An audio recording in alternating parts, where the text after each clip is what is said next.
Morning ka mechanics at meron tayong uli na Vios dual DDPI. Yeah. Ito ay ang issue nito is sliding. So matik to, ibababa na natin yung transmission. So yan,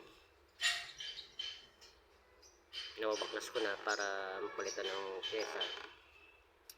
So maya maya babalikan ko kayo. Siyempre bagong lahat, subscribe niyo ako sa YouTube channel ko and then hit the button para updated kayo sa mga susunod na video. Maraming salamat. Babalikan ko kayo. Yan na boss, na baklas na. Ito na yung ano, yung lining. Yan, sagad na. Ito papalitan. Na. Yan.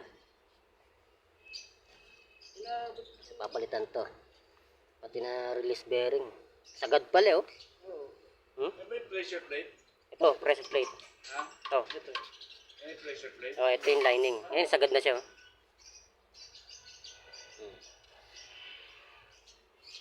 Ang amoy siguro to. Yan. Sunog yung flywheel. So, tatanggalin to. Then, paparepis. So, babalikan ko ulit kayo.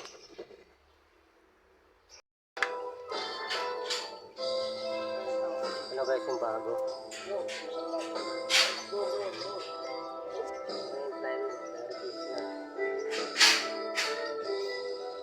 Nakabit na lang. Maya maya, babalikan ko kayo. So yan, kung wala tayong gamit na pang sentro, yan, pwede tayong gumamit ng pandikit para maging pantay yan.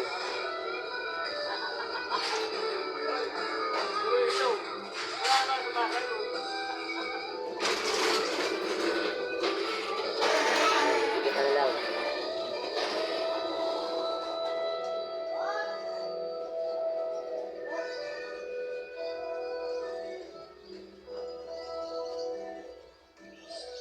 Tirayin niya muna yun, inunoy pa. Tapos muna yung muna. Oh, sige. Ha? Oh. Oh, ayan mga mechanics, nakompleto na. Ito, paandarin na lang.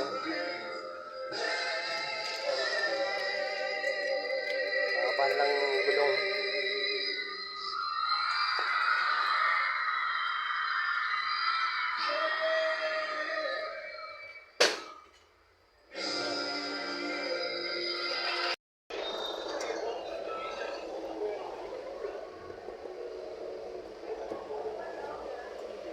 Okay na yung angkada niya? Medyo lang yung itago-tago.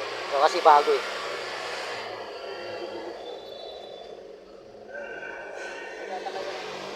Oh.